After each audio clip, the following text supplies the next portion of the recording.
అరే ఏమైంది సార్ మరి? ఏమైంది? ఇది అంత మాటల వరకే, చేసుడు అనేది ఇక్కడ జరుగుతలేదు సార్. ఎక్కడ వేసినా గొంగలు ఎక్కడ ఆయన అడుగు, ఆయన ఏమంటాడు, ఆయన కేసీఆర్ చేసిపోయింది అంత అప్పు చేసిపోయింది అంటాడు. కేసీఆర్ చెప్తే రాజరికం పడిపోతే ఇంకోటి చేసినట్టు ఉంటాడా? నువ్వు అతి ముఖ్యమంత్రి అయితే నువ్వు చేసే పని నువ్వు చేయాలి కదా. నువ్వు ఆయన చేసిపోయింది కావచ్చు, మిగిలింది అది నువ్వు చేయాలి కదా. చేయనప్పుడు ఆ కుర్చీని ఎందుకు కూర్చున్నావు? ఇదే ముచ్చట.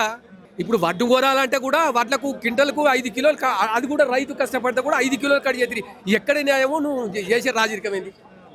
ఇప్పుడు పేసి వడ్డు అంటే అరే ఇప్పుడు మా దగ్గర మేము క్వింటల్ వడ్లు కొనాలంటే ఇక వీళ్ళు చేసిన ప్రభుత్వం చేసిన 5 కిలోలు కట్టికైతేనే క్వింటల్ కొంటాడు. 95 కిలోలకు మన పైసలు కట్టిస్తారు, 100 కిలోలు 5 కిలోలు అట్టుకనే పోతుంది. ఈ రకంగా గవర్నమెంట్ చేసే పనికి ఇట్లున్నది. పంట వండి అన్ని అన్ని అన్ని వండి అంటే ఏది వండి చెప్పి పండించినాక మళ్ళీ ఇప్పుడు వడ్డు కొంటలేకపోతే వడ్ల కళ్ళాలకి ఇప్పటికి కూడా వడ్లు కళ్ళాలు ఉన్నాయి, కొట్టుకపోయిన రోజులు ఉన్నాయి. ఇంకా చేత ఏది నువ్వు చేసింది?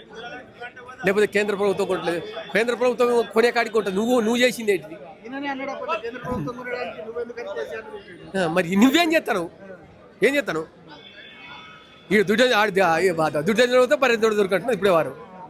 ఎప్పటి చెప్పాను లేవు గిది కథ లేవనంటే పైసలు లేవు, 10,000 కోట్లు ఉన్నాయి, మీరు ఏమైనా చేసుకొని ఇది ఒక్కటి ముచ్చట తప్ప